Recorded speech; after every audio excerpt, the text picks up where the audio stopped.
So what's up? I'm here in Strasbourg, France. I want to talk today about a couple of things that I've noticed over the last week and a couple of the thoughts that have been going through my head just to get them down.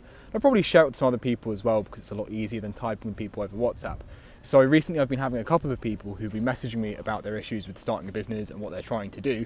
And it kind of gets you thinking. You start seeing a whole bunch of different things, think a bunch of different thoughts about what directions people are trying to take. Now you hear a lot of people say things along the lines of, oh yeah, starting a business is really 75% mental and 25% tactical. And back when, let's say it was 2016 I first started, and it's 2019 now, and back then when I heard people say, the most important thing is mindset, I just thought that was a really American thing. I heard people say that. I'm like, get out of here, man. I don't care about your mumbo jumbo mindset BS. I care more about, I'm here to make money. I don't care about all this stuff you're talking about. But as I carried on that route and just tried to get through with technique only, I came up against so many walls. I found it so difficult. I kept on essentially coming towards the same success barriers, right? It'd be the same points every time that I struggled to really get through. So that's really what I want to make this video about here today. Just kind of rant on a couple of different subjects that are related to being a young entrepreneur around the ages between 16 and 25 and trying to start what is essentially your first business. Because when you see a lot of the courses that people sell online and a lot of the information products people are putting out there, oftentimes, at least my opinion is, people seem to be getting rich off of selling the shovel rather than, giving you the gold, so to speak. They're the ones in the gold rush getting rich off of selling shovels.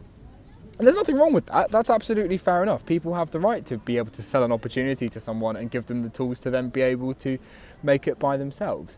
But I think what's missed a lot of the time is that it takes a lot of hard work. It's not an easy thing to do. People seem to think it's going to be like a really easy thing to do. And it's not. It's pretty difficult, right? If starting a business was easy, everyone would do it. Because it would bring you so much freedom in being able to set your own hours, do your own thing, and make a lot of money at the same time. That if it was as easy as that, everyone would be on it, but they're not. So there is an issue here that we kind of have to address, which is, what kind of person do you have to be in order to do the hard work necessary to get the results you want to see?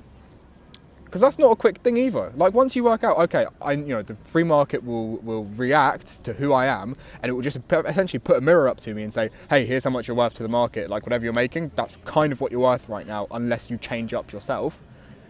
You realize that it's a great method for self-realization and self-development, starting a business, because the only thing there is the market putting a mirror up to you.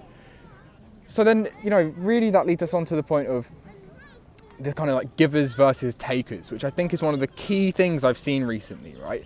Occasionally I'll get people, it's not that often, but it's occasional enough that, I need to kind of make a comment on it, is you see people out there who are just here to take, right?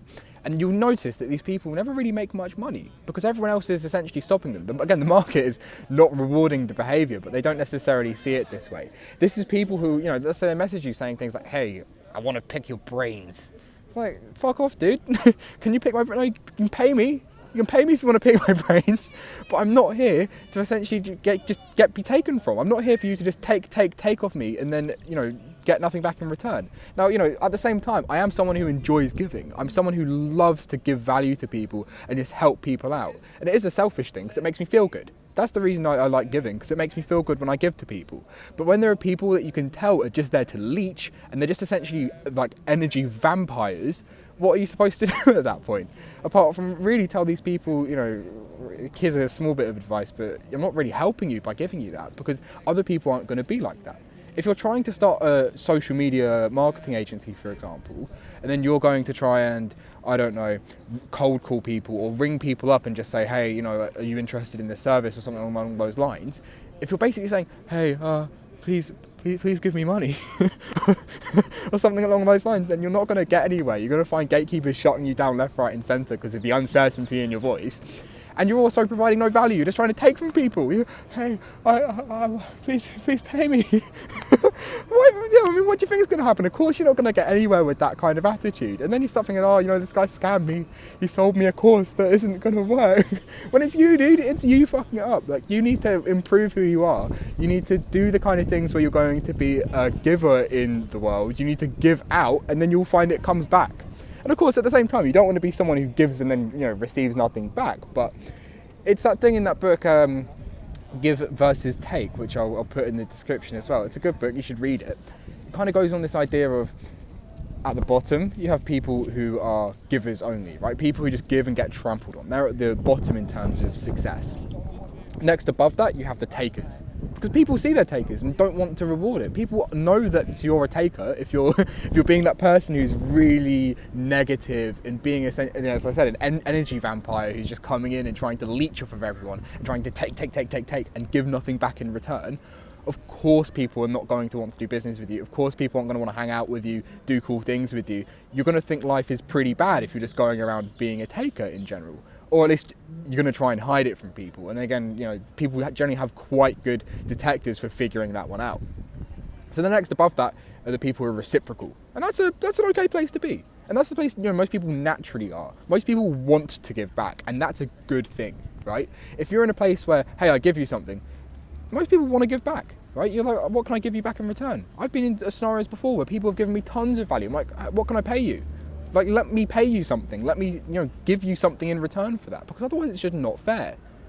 Is it? Like, the law of reciprocity. You've got to be able to give something back in return if someone's giving something to you, right? And that, if there's energy, money, value, it doesn't matter. It's just got to be something of value to either party in a worthwhile trade. But then again, above that in the book, he talks about how there are then the givers again. So givers are right at the bottom, but also right at the top. Because you find some people who stand out for being givers in such a way where they give so much to everyone else, that they contribute so much to their environment and to their society, that their high status just comes to them. They get super respected.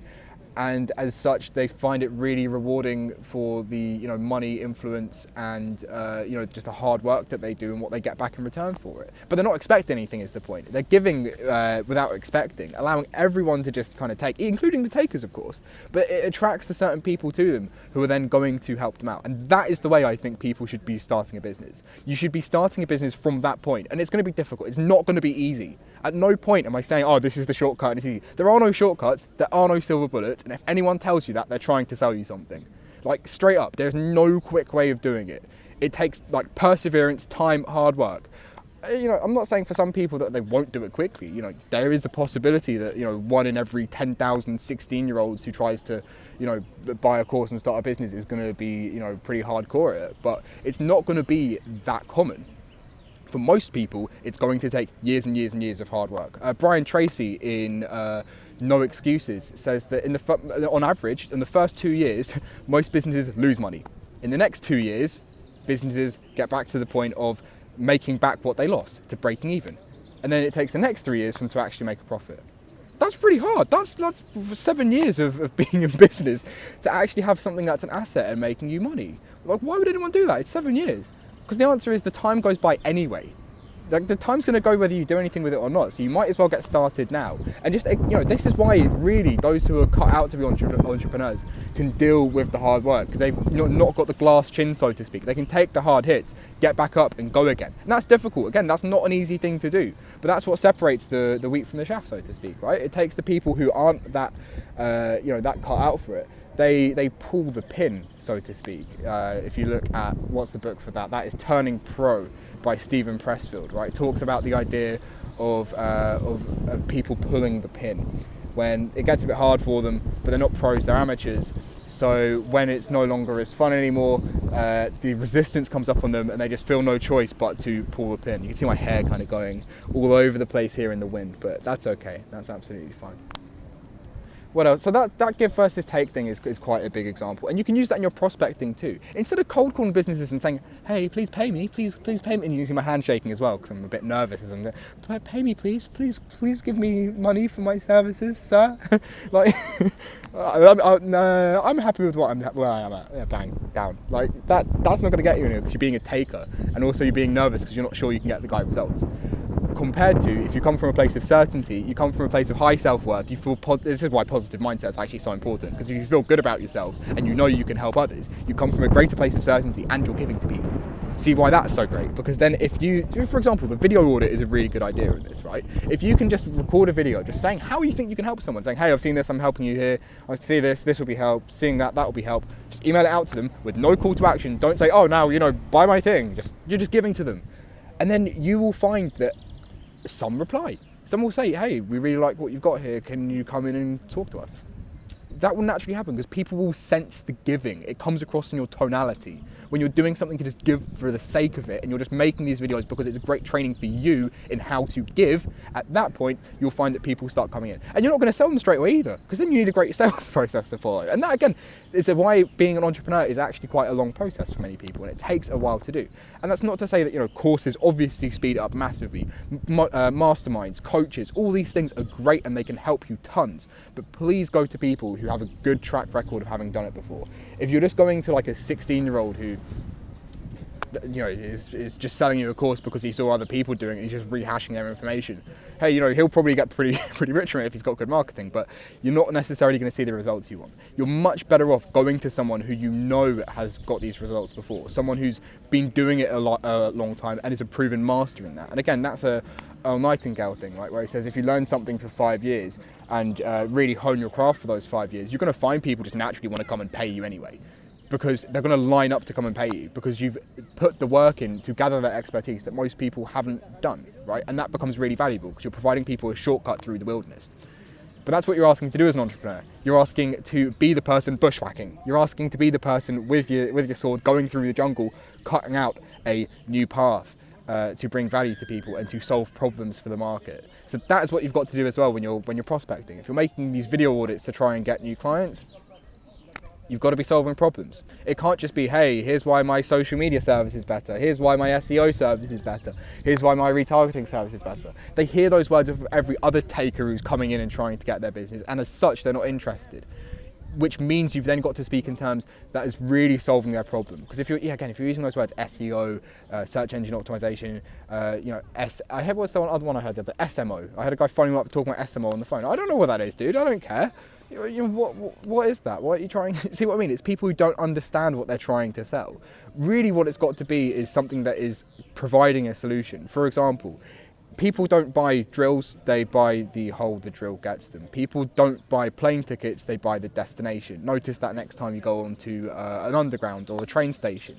If you take a look at an advert for a airline, you're not going to see a picture of the inside of the plane, are you? You're going to see the deck chairs, and you're going to see the example of why you should go on the flight for the end result. It's the same thing when people are buying your services. They do not care about a Facebook pixel. They do not care about Instagram advertising. They care about either increasing their business or lowering their costs. Those are really the main things that people care about. And you've got to be able to articulate it in some way that proves that you're giving value to them. So in return, they'll naturally want to pay you. If you do this and you go, and again, here's the next point actually, if you do that and go to the right size businesses, you're naturally going to attract those who agree with this law of reciprocity and are going to want to pay you. If your self-image is too negative and you prospect businesses that are too small, you're going to attract the weirdo takers. You're going to get those people who go, hey, I want it for free. I want you to give me this service. I want the world. I don't need to pay me anything. I don't want to pay you anything. What?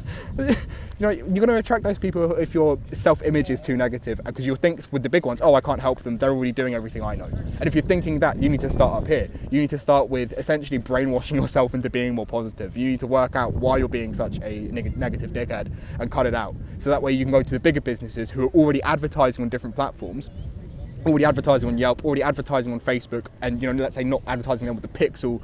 The SEO isn't great, but it's okay, or they have great SEO and they're not retargeting, things like that show they're already spending money on advertising because their business is already pretty good. It's probably going to show that the mindsets of the people who are at those levels are going to know these things that they should be giving in order to receive. So if you're there just giving to these people who know this law of reciprocity and maybe they don't consciously know it, but they subconsciously know it, at that point, those people are going to feel weird if they're not paying you. And that's a much better position to be in. This is why you've really got to work out this, where you stand in that scale of, am I a giver, am I a taker, or am I someone who's, reciprocity based. And again, read that book. It's a pretty good book. It's by, I think it's by a guy called Adam Grant. Give and Take, great book to read. So yeah, it really starts with self-image on that one. You've got to have a great self-image in order to be able to be okay with ringing up CEOs of big businesses after having given value. If you don't have great self-image, you're not going to be able to do it. You're going to think, hey, CEOs don't like taking my calls, and that's not going to be true. And then here's the other thing. It's one thing to be aware of this, and it's another thing to use it. So being aware of it and sitting there and going, oh, okay, I know that the records that I play in my head are going to decide my beliefs. What should I do about it, though? That's a different question. So knowing this thing is true, knowing that we're in a point where what we think about all day and the things that we believe do determine our actions, which therefore determine our outcomes, that's the kind of intellectual side of knowing it. But to have the self-awareness to be able to apply it in the real world, that's a separate conversation. One of the great things to do for that, though, is when you are trying to be more positive or try and, let's say the example is, I enjoy phoning people up and I don't care if they're going to reject me after you've given value. You're not just ringing and taking. I'm ringing to help this person out. And, I'm someone who's like this, right? I naturally kind of get a bit of like a pit in my stomach. Even where I've given tons of value, someone's told me how much they want to speak to me. Even before I get on the phone, I'm still sitting there, oh, I'm not sure. And the reason is, I worked this out from paying a coach. I worked this out from going through it with someone and getting with an expert and, again, giving them value so I got something back. I gave them money, so therefore I could get the change I wanted. Which in this case was I was playing back to myself calls where it had gone bad. I was forgetting I probably have like 10 calls to, or even more, it's probably like 20 calls to 1 where it goes good to bad, right? 20 good calls, 1 bad call. And yet for some reason I'm playing back the bad calls in my head. And some of these were years ago, right? Some of these have been like a year and a half ago where I had a call that didn't go great and the guy was just very pushy for price. And it's my fault because of the way I was speaking on the phone back then, but I'll play those calls back to myself in my head. I'll mentally kind of play them back at a point where I shouldn't be before I'm on the phone. I'm telling myself why it's going to go bad. And you don't realize you're consciously doing this. So the trick is record your calls, listen back to the ones before that have been that have gone well, and then from there, put them on sticky notes and put them up on your wall. So that way, when you're about to make a call beforehand, you can remember the good experiences, that it goes well, that you're someone who's giving value, you're someone who's helping out. It's absolutely fair enough for you to ring someone up to help them, to give value. That's the be all and end all of it. If you go for that kind of mentality, you're going to be absolutely fine. Nothing can ever go wrong. And it's not going to be quick. It's not like, oh, I gave for a day and how comes I'm not now at 6 figures? Fuck this, man. It doesn't work like that. That's not how the world works. It's a long process. This is not a short process whatsoever. It's not one of those things where, I just went straight into it and then I made bags of money in 60 days and it was no problem for me. It takes hard work over a sustained period of time and it takes personal growth. I don't expect to be the same person making this video to be honest, even in 6 months, right? If I look back at this in a couple of years' time, I'm going to see that I'm a completely different person, and I expect to be, because really we've all got to grow into new people as we go. So thinking that, at like 17, 18, you're going to be exactly the person who's ready to go and make a 7-figure business. I mean, I'm not saying that that's wrong. You probably can do it if you think you can do it. And, I'm not going to be here trying to push all these bad beliefs on you. But you're probably not that person. The statistics really look at the fact that you're not going to be the person right now at 17 who's going to be making, absolute bank. And if you wanted to make that much money that early anyway, you've got to work out why. People don't just want money for the sake of money, right? We don't just want money for the number. There's a reason behind it. If you're saying here, I want that, it's like, why do you want that much money? Oh, I want to buy a Lamborghini. Why do you want to buy a Lamborghini? Oh, so I look cool to my friends. Well, there you go. What you're wanting there is the social status from it, and you've kind of worked back to that point. What else can get you social status, right? There are other ways to fulfill your needs, the emotional needs we all have as humans, and they don't necessarily have to be from growing a business. So you've got to think of that one a bit further. But it can be, and that's not to say there's anything wrong with it. And you totally should go and try and start a business. But it's going to take time. It's not going to be instant. If you're thinking you're going to go from in your first business to, in 90 days, you're going to get to 7 figures, you're probably not. Sorry. I mean, unless you've gone and paid for one of the best mentors out there who's done it before and helped loads of other people doing it. If you're trying to do it off of a, $997 course that is sold by an information marketer who's never actually started his own business, you're probably not going to do it, dude. It's not going to happen in that time frame. It's going to be longer. And then the worst bit is, because you got sold that idea that it's going to be that quick, you're going to start self-attacking. And that's bad too. Because if you're there like, oh, I'm not hitting my goals, I didn't get to 6 figures in 90 days, and I see everyone in the course who does it, and I saw this other guy in my group who's at like 500k a month, and like, man, he's younger than me. How's that happening? Dude, it's probably not true. Like, it's not that deep. It's not happening that way. Oftentimes, people who are thinking like that have been sold a bunch of assumptions by a bunch of different people, and they're taking them at face value, believing that they're true, and they're not necessarily going to happen. Yeah, case in point, when people think that they buy their first course and it's going to get them straight to big results instantly. Dude, it often takes years of work to become an overnight success. It takes years and years of hustle, hard work, sacrifice to get to a point where you can then go, oh wow, my stuff is just skyrocketing right now, like it's absolutely blowing up. And you know, again, some people, I'm not really saying that this is everyone. I'm not saying it's universal. It's really it's a rule, and there are of course exceptions. There are people who do it a lot quicker, and I'm trying to be nuanced when I'm making this, but I'm really just saying what I've seen when I've talked to lots of other young entrepreneurs and seen that a lot of people are doing it for a form of validation. I've probably done so myself in the past. But once you can spot that and you can see that, hey, business isn't really the place for me to get my emotional needs met, and instead I should be meeting the needs of the market, everything changes. Because once you can really divorce yourself, like your personal self, from the product you're putting out into the market, things change. Because then you don't get call reluctance. If you get on the phone to someone but you're realizing, hey, like if they reject the call, they're not rejecting me, they're rejecting what I have to say.